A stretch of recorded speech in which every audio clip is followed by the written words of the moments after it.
Good morning, everyone. It's good to be with you at this kind of liminal time for a number of things. It's the last day of the sewing retreat today. Ango begins in a couple of days, and spring is trying to to arrive in its sort of typical Midwestern way, where it gets really hot and really cold repeatedly. Have beautiful cherry blossoms outside today on the tree that's sort of, we've predicted its demise many times, but it hangs on. And even the one in the moss garden has one branch with a few flowers on it still. So today, because we have the upcoming kaite from the sewing retreat, and because we've focused on the world of Soto Zen this year, I picked a topic that has an extremely tenuous relationship to both of those things. So when I was working with Todo-san on the translation for Keisakudoku, which we'll return to in May, there are a lot of quotations in that text of other sutras and other texts. And usually Dogen's quotations, I'd say most typically are sort of from like koan stories and Zen stuff, but he quotes more from kind of like early Buddhist material related to the sewing tradition, because all of that comes out of the Vinaya. And so there was a text in there that, in the process of sort of working through it, I went and tried to find the original of each of these texts. And one of them I sort of found a second time because I started reading the Madhyama Agama, which it's not so well known, I guess, in our tradition, these texts, but they're the sort of corollary to the Pali canon. Let's see. So has anyone heard of these? Raise your hand if you've heard of the Agamas. So just a few, maybe half. What have you heard of the Nikayas, the Pali Nikayas? Maybe one additional person. So the Pali Nikayas are pretty popular comparatively. Maybe you've heard of the Madhyama Nikaya or the Digha Nikaya. So there are four main collections. So this particular one is the corollary to the Madhyama Nikaya, so the Madhyama Agama. So they kind of sound similar. That's the middle length discourses, has the same meaning basically. So the word agama sort of literally means that which has come down, whereas nikaya refers to like a grouping or a collection, but they mean essentially the same thing.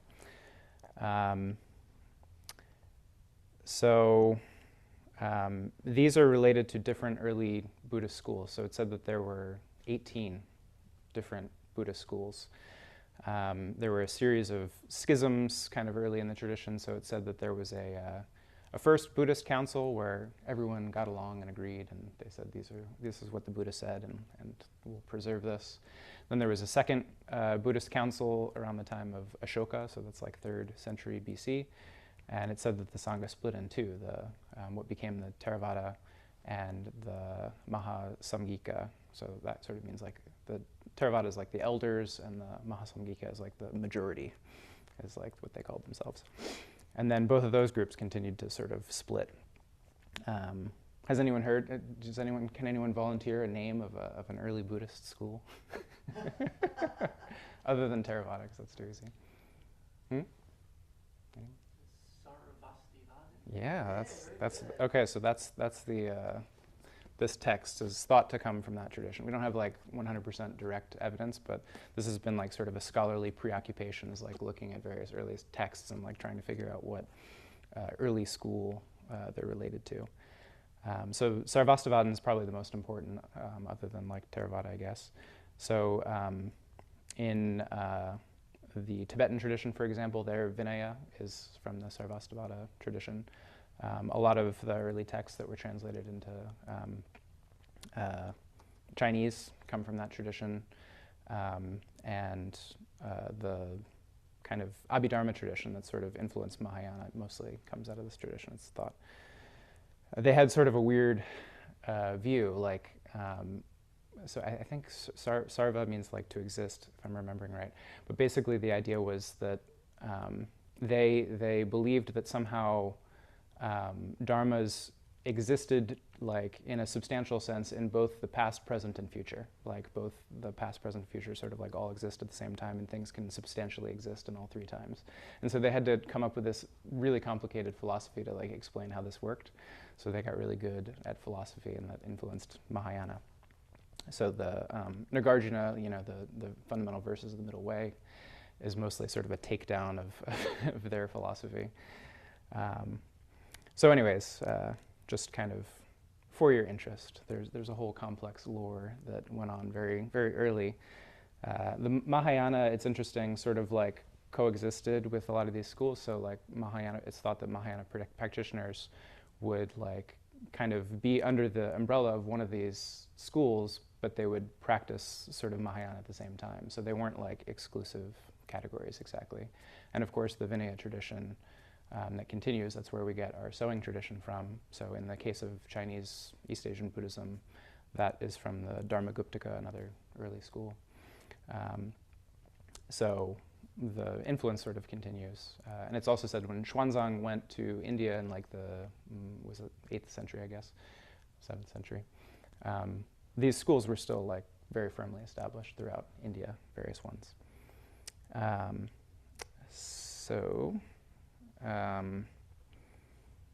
And the Agama texts that sort of made it into Chinese translation or have associations with different schools. Some are sort of firmer than others. And also it's interesting that there are varying like degrees of correspondence between the ones that made it into Chinese and the Pali ones that exist. So, for example, the Samyutta Nikaya, which is like the connected discourses, which is the Samyukta Agama in Sanskrit, those are like virtually identical in terms of like the way they're ordered and the texts themselves. This one has a lot of overlap, but there's also a lot of material that occurs in other Pali texts. I've been sort of reading through this. This is how I like landed on this topic. But correspondence is like pretty close. I'd say it's like 80%, although the stuff in here is like often different from what's in the Madhyama Nikaya.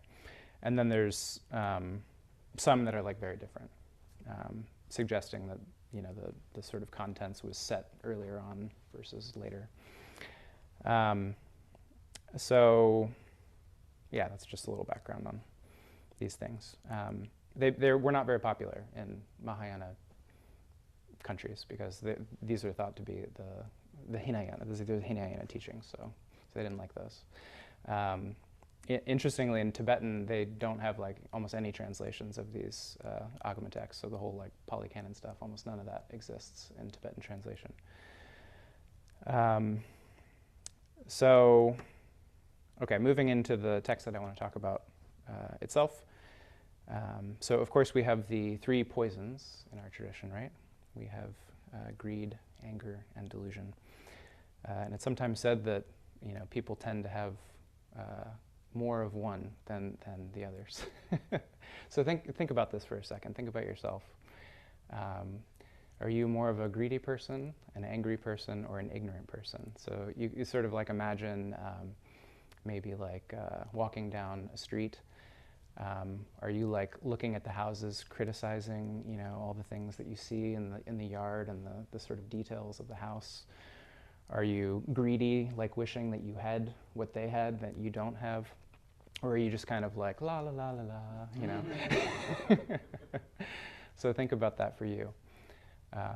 So by show of hands, who would say that they're sort of more on the greed side? You have to pick one, by the way. So who would say they're more greedy? No, wow, such virtuous people. No greedy people here. Okay. Who would say that they're more kind of on the angry side? Okay, good. Because that's what my topic is for today. What about ignorant? Who's clouds in the head in the clouds? Okay. So this one's for the haters today. And a lot of these, early texts are sort of good for this kind of thing. They have sort of specific recommendations for different people in different situations. Our tradition is sort of great because it's very universal. It's kind of got this one-size-fits-all message that I think is very powerful. But there's also something nice, I think, about this approach too, where there is like very specific instruction for different situations. Okay, so the text that I'm going to read today, it's very short. In Pali, it occurs in the Anguttara Nikaya, the numbered discourses, but in the Sarvastivada probably tradition, it was in their Madhyama Agama, basically the equivalent of the Madhyama Nikaya. And if you're interested, the Pali version is, so these are all like freely available online. So that's Anguttara Nikaya 5.162. And in here it's the Madhyama Agama 25.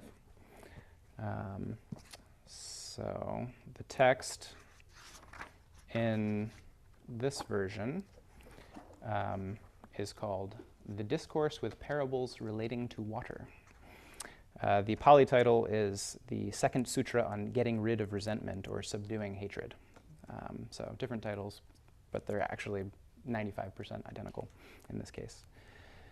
Kind of interestingly, the Pali title is Dutiyagata Pati Vinaya Sutta. So the word Vinaya is in there. But it's actually it's like this compound, Pati Vinaya. Pati is sort of like a prefix that means sort of like anti or counter. And Vinaya actually, the word originally means sort of leading away or dispelling. So the idea is like by following the Vinaya rules, you're going away from bad habits. So the literal sort of meaning is kind of dispelling resentment. And Dutiya means second because there's another sutra on this topic. Okay, so another kind of interesting thing about this sutra, so it begins, "Thus have I heard, at one time the Buddha was staying at Savatthi in Jeta's Grove, Anatta Pindika's park. At that time, Venerable Sariputta," this text uses like sort of the Pali version of the names, so Shariputra, addressed the monks. "Venerable friends, I shall explain to you 5 methods for overcoming resentment. Listen carefully and give close attention." So right off the bat, it's kind of interesting. This is being given by Shariputra, not by the Buddha. So we often think of sutras as being the word of the Buddha. In this case, that's not the case. And actually, this is part of so these, in both the Pali tradition and the tradition in Chinese translation, there are various like divisions within the text. So this is a set of, I think it's 5 or so sutras that are all given by Shariputra. And just a bit on him, because his character is like very different between the Pali tradition and our tradition. So we know him probably from the Heart Sutra, if nowhere else. So he's being, things are being explained to him in the Heart Sutra, right? The idea is like he doesn't get it and he needs to have things explained. And this is a Mahayana tradition. So Shariputra stands in for sort of like the guy from the Hinayana that like has these sort of outdated views and he needs to be like updated to the way things really are in the true teaching. In the Theravada tradition, it's very much the opposite. He's the foremost of wisdom. He's called the general of the Dharma. He's like basically the greatest teacher other than the Buddha. So of course, it's sort of like making fun of the other teams like star player or something, I guess. Mahayana sort of turns him into like kind of a doofus. But here he's very much in control. Okay, so 5 methods for overcoming resentment. Those monks listened to receive instruction. Venerable Shariputra said, "What are the 5 methods? Venerable friends, suppose there is someone whose bodily actions are not pure, but whose verbal actions are pure. A wise person who, on seeing him, is aroused to resentment, ought to rid himself of that resentment." So if you notice that impure bodily action, you might resent that person for whatever reason. And then this continues. So again, venerable friends, suppose there is someone whose verbal actions are impure, but whose bodily actions are pure. A wise person who, on seeing him, is aroused to resentment, ought to rid himself of it. So it's going to continue this formula. So the 5 types are bodily actions not pure, verbal actions pure, that's 1. 2, verbal actions impure, bodily actions pure. 3, bodily actions and verbal actions impure, but whose mind is pure to a small extent. That's 3. 4, bodily, verbal, and mental actions are all impure.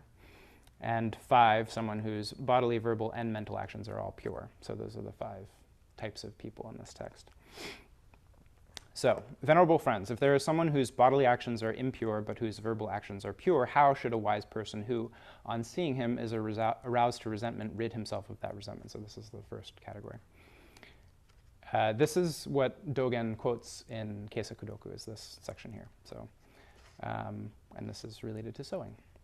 Venerable friends, suppose there is a forest-dwelling monk, a wearer of rag robes, who sees a discarded piece of cloth in a cesspool stained by excrement, urine, snot, spittle, and other impurities.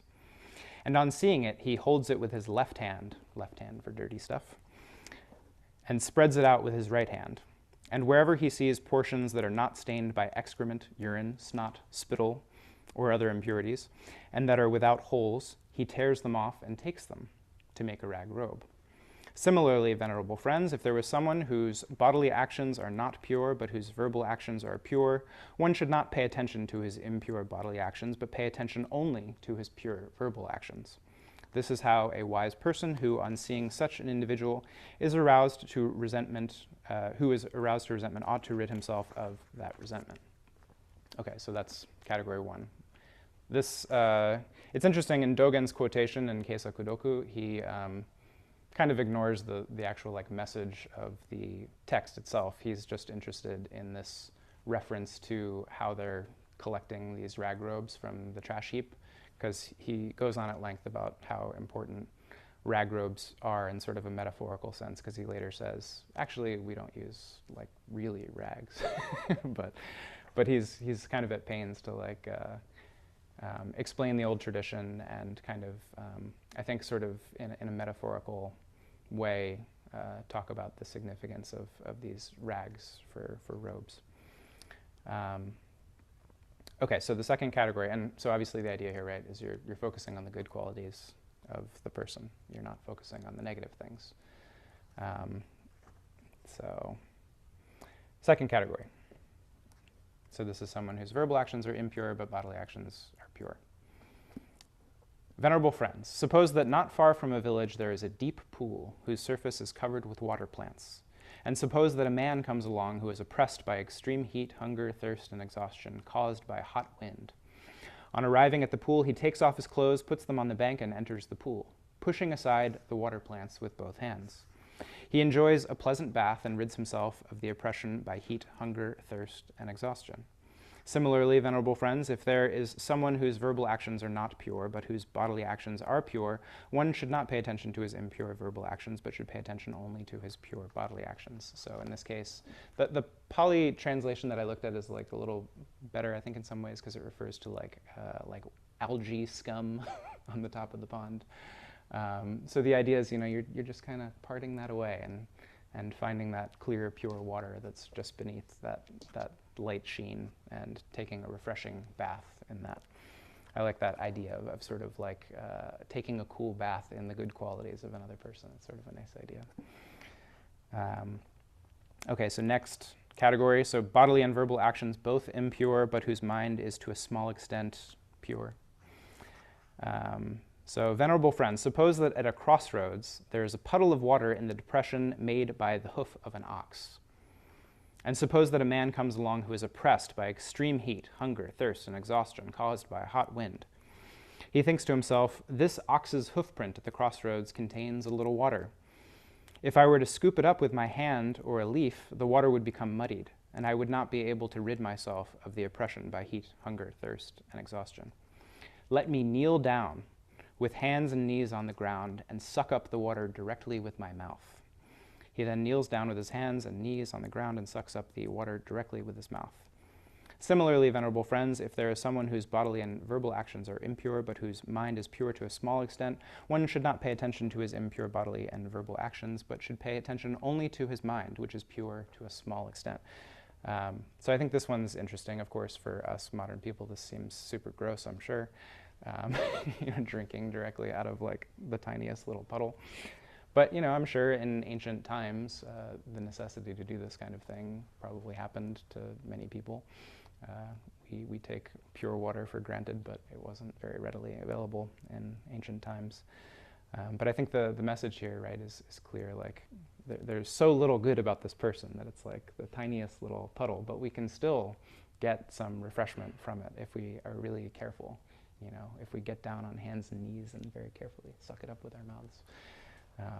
So I think it's emphasizing the degree to which we need to put in more effort in this case, because there's so much wrong with this person. We really have to kind of look deep for what's good. Okay, so the next category.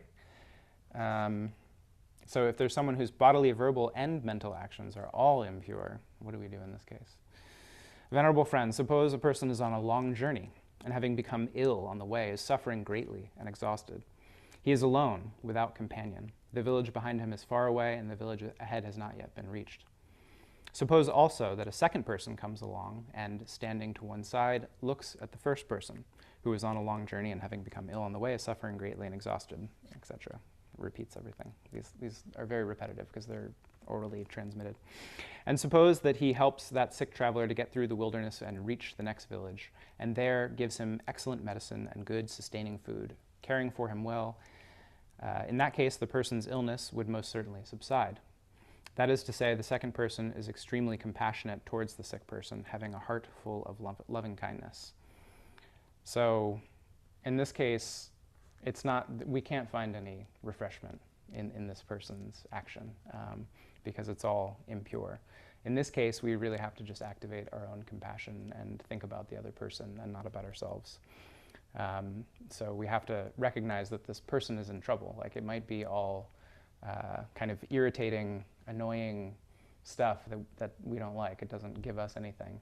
But instead of recognizing that as a sort of like disturbance to this person here, we have to instead realize that this person needs some compassion. There's something that I can offer this person, even if they can't offer me anything.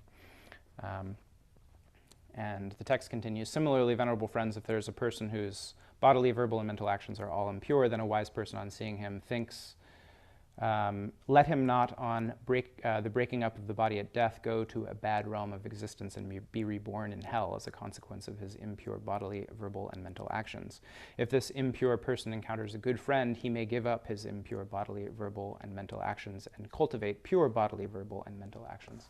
So, we don't need to literally believe in rebirth and the realms of hell and so forth to take something from this. I think the idea can very much be in this world, right? Like, someone who's behaving in such a way that they're turning everyone around them away is really suffering right then and there, and by being the sort of rare person who, can kind of step in and be kind and not just sort of cut this person off, we can offer something and maybe help to turn this person around.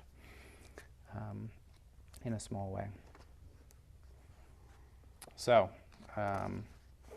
last part finishes on a good note. Venerable friends, suppose that not far from a village there is suppose there is a person whose bodily actions, verbal actions, and mental actions are all pure. How should a wise person who on seeing him is aroused to resentment rid himself of it? Venerable friends, suppose that not far from a village there is a pool filled to the brim with clear, beautiful water, its banks covered with verdant grass and surrounded by flowering trees. And suppose that a man comes along who is oppressed by extreme heat, hunger, thirst, and exhaustion caused by hot wind. On arriving at the pool, he takes off his clothes, puts them on the bank, and enters the water. He enjoys a pleasant bath and rids himself of the oppression by heat, hunger, thirst, and exhaustion. So in this case, it's pretty easy, right? Like, this person's already very pleasant to be around. There's not much work to do other than to really enjoy what they're putting out into the world, rather than for some reason choosing to resent them. Maybe because of jealousy or something petty, we can find some reason to say, oh, that pool of water sucks, but actually it's very, very refreshing and a nice pool of water.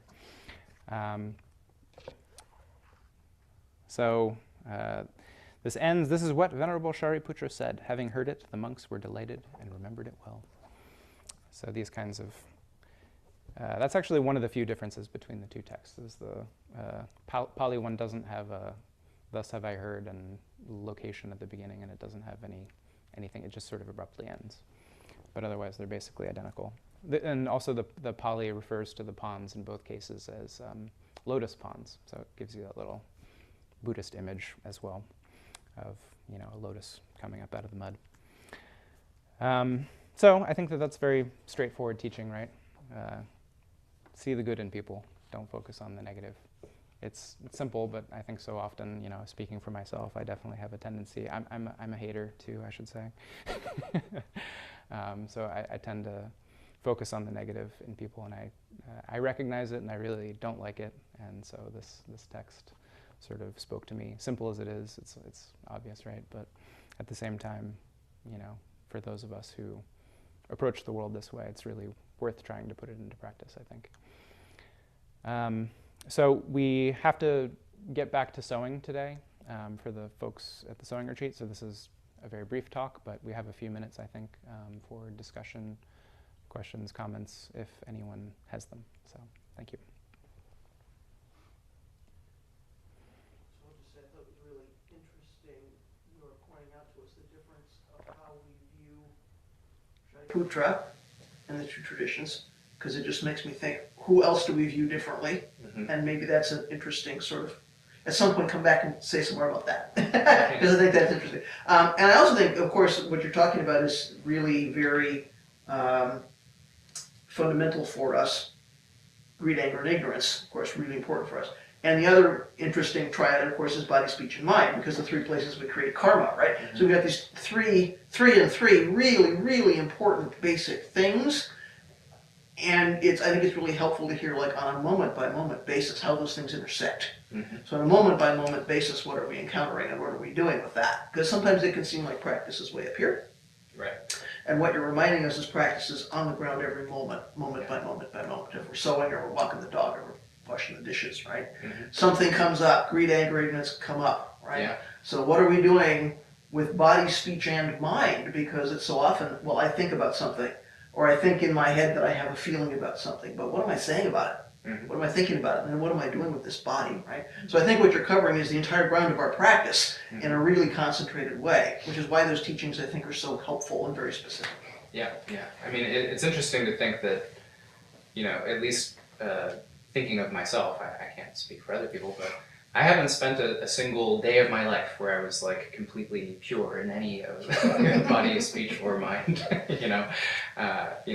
There's always some little thing, some annoyance that comes up, some thought that arises that upsets us, some way that we take that thought and then express it either verbally or bodily. It really is an everyday, every moment thing that, and I think the more that we can be aware of when we sort of go astray of what our intention might be, the better that we can be about kind of coming back. And of course, it's just like Zazen too. It's opening the hand of those things as they arise, and vow and repentance, of course, too. So, anything else? Yeah. Yeah, well, I think as an ignorant person, I actually kind of, think about this in terms of the times where I can actually allow greed or anger to emerge. It's almost a condition upon that ignorance. And so one of the problems is that these poisons end up feeding each other, right? Because there's a time you have these unfocused moments, and then you can allow yourself to see that anger rise and respond accordingly. And so it seems to me that anytime you have one, it's always going to be potentially a conduit into the others. And I don't know if I have a question based on that other than it's an observation that I was working with as I was listening to you talk. Yeah, I think that's a really astute point. And, in the dependent origination scheme, ignorance is at the bottom causing other things. So we can say that ignorance is sort of like fundamental, maybe, and leads into the other two. And of course, hatred is sort of like, in a sense, a special condition of greed too. You want something that you don't have, that's not there. and vice versa, you could say that anger is, or greed is a special condition of anger, so yeah, I think they all are very much interconnected. So yeah, I think that's important to know. Yes? Well, maybe a little bit in that vein, the imagery, different metaphors they're using, I don't know how much they, for me at least, invoke resentment or anger. They invoke disgust. Mm-hmm. They discuss, there's like I want to suck up maybe it's more tolerable, different, material milieu, but nonetheless, I think it's still disgust. So Yeah. it's a little different, right? It's a little, as I say, special case of like anger or greed, or Mm-hmm. and I wonder how you just kind of articulate that. Yeah, I mean, I think that, there are like thousands of metaphors used throughout especially in the sort of early Buddhist teachings, and sometimes they line up better than others. So, I think the intention is not so much to arouse disgust, but of course disgust and hatred are sort of related. So, yeah, I don't know. I think it might be a ancient Indian to modern sort of thing in part. I think probably people had to put up with a lot grosser stuff back then and might not have been disgusted quite as easily as us. Maybe let me try to say it a little differently. I guess I'm interested in like the phenomenological side, right? The experience of disgust as how you see that related to the experience of these three poisons. Yes. Yeah. So, in terms of the three poisons, Something like what kind of paints would you mix to get to disgust? Sure. I mean, again, like Mark said, I think it's sort of all three. It's probably closest to resentment or sort of anger and aversion, right? Yep. But at the same time, there's an element of greed, because in something disgusting you're clearly expressing a preference to have something else that isn't that. And likewise, it sort of expresses a fundamental ignorance about what it means to live in this world. So, also in the Theravada tradition, there is a big genre of meditation on disgusting things to sort of make us realize that we are ourselves disgusting. So there are meditations on fingernails, hair, blood, pus, all of these. Because if you think about like the fundamental, if you cut us open, we're pretty gross. It's the other thing that kind of cued it to my mind, the pure, impure kind of, which is about disgust, right? It's about regulating disgust, but of course, nothing pure, nothing impure. Right. Yeah. So I think that's a fundamental element of ignorance, right? But I think you used an important word there, which was aversion. Mm-hmm. Anger is about aversion. Right. And aversion is we're cutting something off and creating separation. So one way we could look at that is anything that that causes us to want to create separation, we can sort of put in the anger box, right? So disgust is like aversion. I don't want that thing in my life, and it's not that simple. But if we had to point to one of them, I think it was useful that you equated that with aversion, because we have greed, clinging, we have anger, aversion, we have ignorance that we don't really know what those things are. Yeah? So it's not as simple as saying greed and anger are the same, but I think there's some energy there that's connected. Yeah, so I think your use of aversion was important. And one more thing on that too. I think that if I'm remembering right, in the Theravada tradition, they have based on that sort of schema of like which type are you a hater, are you a greed person, whatever. I think that those disgust meditations are actually recommended for the greedy types. Yeah. Because you're attached, or like in that case, you're sort of attached to physical form and beauty and whatever. And so there's to sort of like break you of that notion that humans are really in any way fundamentally beautiful. So isn't it interesting we're sort of creating separation in that way? Yeah. Because, what do we do to break this cycle of clinging? We go, well, we don't have to cling. And in a certain way, that's about creating our ability to kind of be separate in a very particular kind of way. So again, these all rise together. Right, and in our tradition, Menzan in Juju Zanmai, says that we need to take all the three poisons and sort of use them for practice. So we need to be sort of like greedy for the Dharma, ignorant of what is bad, and angry at that which stands in the way of awakening or something like that. So we've got a question online, but did you have a hand up? Take the one online. Oh, okay. So Abby, do you want to go ahead? Yes, I particularly appreciated on the subject of aversions. I particularly appreciated your metaphor about walking through a neighborhood, and if you are one who criticizes all of the houses that you see, because I'm afraid that if I fall into a category, that's probably the one I fall into. And it's very interesting about criticalness, because very often, speaking for myself, and I think probably for lots of people who tend to be critical, we don't see that as anger. We Right. see that as refinement of mind. And it's a good reminder that in fact it is an aversion. It's distancing from things that in some way irritate, and you probably don't have a very good reason for it. So I appreciated that. Thank you. Yeah, I think that that's an excellent point. I think that, in our culture, like being refined sort of almost requires having tastes and preferences that are a certain way. So yeah, I think it's easy to convince yourself maybe that something that in the Buddhist tradition is a fundamental sort of maybe problem is actually something good. And of course, again, delusion comes in, so we're deluding ourselves into thinking that something bad is something good. Delusion within delusion. So yeah, thank you for that. It's a good point. So I guess one of the things I'm wondering about being a person who, when I think about my life, it's the moments of anger that cause the biggest problems in my life. Mm-hmm. And, raising children, training horses, having friends, having students, when I look back over it, it's the anger that creates the problems. And, I'm not a particularly greedy person. I don't like to think I'm kind of a happy-go-lucky type, delusional type, but the anger really, when it happens. So I guess my question is, when those rifts happen, what's the role of reestablishing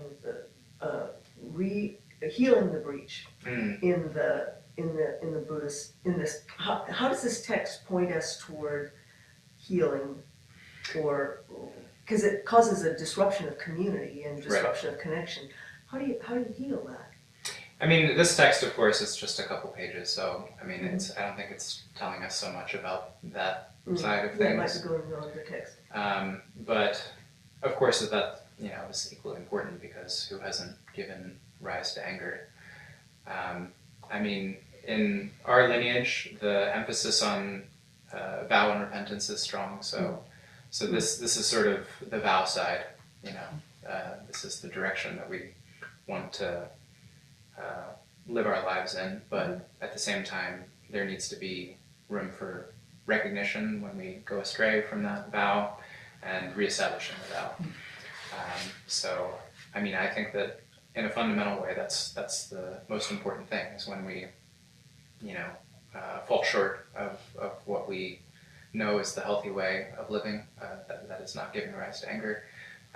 We need to really reestablish that vow, and not delude ourselves into thinking that what we did was right or justified, or righteous indignation or whatever, and really just accept I can do better than that, and try again. And we might fall short millions of times, but that's okay. We always just, as long as we're coming back, we're living the Buddha way. So that's kind of what I would say, is that always getting back on the horse. That makes sense. Yeah. I think in that context too, remembering Uchiyama's idea of the ZZ line, where we drift off and then come back, drift off and come back. It's that's sort of a graphic of that process in a way, I think. Yeah, he's just saying, don't give up. Yeah. Don't give up. Those few little straight lines on that page do a lot of work, don't They they? do. I always come back to that too. Yeah. whenever I'm engaging with a ancient primary text or Buddhist text, I'm frequently stunned is not the right word because that kind of makes it sound a little negative, but I'll just use it for now. By the way it's presented, it's usually in storytelling form, or dialogue, or story within story. And I wondered if you knew how often that is. It's often enough for me to notice it. Yeah. So in the case of these Agama or Nikaya collections, they're actually divided sort of on that basis to some extent. So the Digha Nikaya or Dirghagama is the long discourses. So those have sort of an elaborate story framing them. They're very narrative. It's where we get a lot of the information on like the Buddha's life and what the people around him were doing, because it's a full story. It's not just the teaching. The Madhyama Agama, so this one, or the Madhyama Nikaya, is sort of, you can think of it as like short stories. It's a little bit of narrative, but more focus on the teaching. Often, things like parables, like in this text. The Samyutta Nikaya or Samyutta Agama is even a little bit more sparse. So in that case, the texts are grouped on topics. There's, and the word, so they're called connected discourses. It literally means yoked discourses, so that word is actually related to the English word yoke, the yukta. So they're topics, that are all similar in a chapter or whatever. So those tend to be more minimal, and then in the numbered discourses, that's the most minimal, where it's just really the teaching without much of a frame or narrative. And then the tradition went even further and created the Abhidharma, which is like just extracting just the information and no story, totally boring to read. So is it fair to say it's the same content presented in different ways, or is there like additions and subtractions in each? In theory, at least, who knows, because it's all sort of lost to time, but yeah. The idea was that these were all teachings that were given by the Buddha at some point, and various people memorized them, and then later on they arranged them into these collections.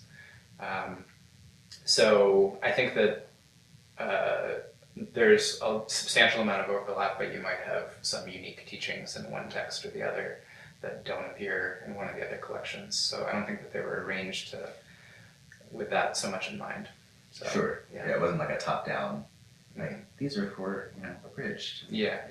I will say that the Madhyama Nikaya is probably the most popular to read, because it kind of strikes a good balance between length, so they're not like super long like the Digha Nikaya, and they have strong messages, but they also have like sort of accessible frames, so it's like more like you're reading a story, whereas the numbered and connected discourses are a little more dry. So this is the Sanskrit version? Not so. They don't actually know what language it was in originally. I mean, it survives in Chinese translation. Probably it was in like Gandharan or something, not Sanskrit, but close. The titles now are given in Sanskrit, but that's kind of scholarly, artificial stuff. So we can really see why the storytelling tradition is important for us, right? And I think if we don't go back that far, we don't understand why the storytelling tradition is important. So we've been looking at that this year, right? We really see this is the root of it. And if we only ever read contemporary things, or we only ever read Dogen, for instance, and we don't look at why he says what he says, we don't really understand that whole structure, because storytelling is really important for us. So it's useful to just have that whole panorama, right? And to know it's not for no reason that we tell stories in this tradition, right? And that the form of what we hear in Japanese is not exactly the same, but yet, right, there's a consistency there, which is useful. Yeah. Because how do you learn these teachings? I mean, we have to make them accessible in our sort of day-to-day experience, which is what's going on there. I could say too that this is the first time that I've tried to just like read through one of these over the past few months, And this is, the Madhyama Nikaya, or Madhyama Agama, is like pretty readable. I think it's enjoyable to read. Unfortunately, the very first sutra is like super dense and off-putting. It's sort of like how the Bible starts with all the yats, but there are a lot of really sweet stories in it. Like there are I think 2 or 3 where the Buddha is teaching Rahula, his son, in a very sweet way. Those are actually attested to in rock inscriptions from Ashoka's time, so we know for certain that those existed in the 3rd century BC, which is pretty cool. Sorry, I'm kind of a nerd about this stuff. Neil has a hand up on that. Yeah, no, thank you for your talk. And at the beginning, when you were asking us to weigh in on our bias, I think I raised my hand for greed and then kind of partial for ignorance. But when you started talking about resentments, I'm like, oh yeah, I do a lot of judgment. Comes very easily. So I appreciated Abby's comment, just kind of directing us back to like noticing like sometimes we see something as impure and it's really kind of more of a personal preference. And but I think also there's this maybe an assumption that if we really do believe something is impure and it's having negative impacts, that sometimes it feels like the main tool that we practice using to communicate that is anger, or otherwise we just ignore it and accept it, And so, I appreciate this is kind of coming back to like, even if something's impure, don't drink the algae. You can push that out of the way. Try to. And I think to go back to Mark's point, I do like the comparison to or situations that evoke disgust, because if we think of impure actions in that way, disgust has this kind of contamination mechanic that, and so if we see impurity in that way, that it's not maybe just harmful to the person, but it could have an impact that's more broad, and that maybe signals the importance of kind of cultivating more wholesome action. Mm-hmm. It came to mind too. There's I can't remember where it appears, but there's another sutta where this guy comes to the Buddha and he just starts berating him. He's like using all kinds of like foul language and talking about his teaching sucks, and you should get a new profession. And he asks the person, like when you visit people, do you give them gifts? And he says, yes, of course I do that. I guess that's a tradition. And he said, if the person, doesn't need or doesn't want the gift, it's their right not to accept it, right? And he says, yes, that's true. They don't have to accept the gift. And he says, well, I don't accept your gift. He's basically saying, I'm not going to like let this impurity basically that you're throwing at me, live rent-free in my mind. I'm simply going to set it aside. So I think that's kind of related to what you're saying. Like we can, in this case, there's no obvious good quality of this particular person, I guess, but we can find that pool of water maybe under the surface if we can, or at the very least, not let those impurities sort of penetrate into us or help facilitate that process. So yeah, thanks. Anything else this morning? Can you let our kaite get back to their diligent sewing? All right. Thank you, everyone.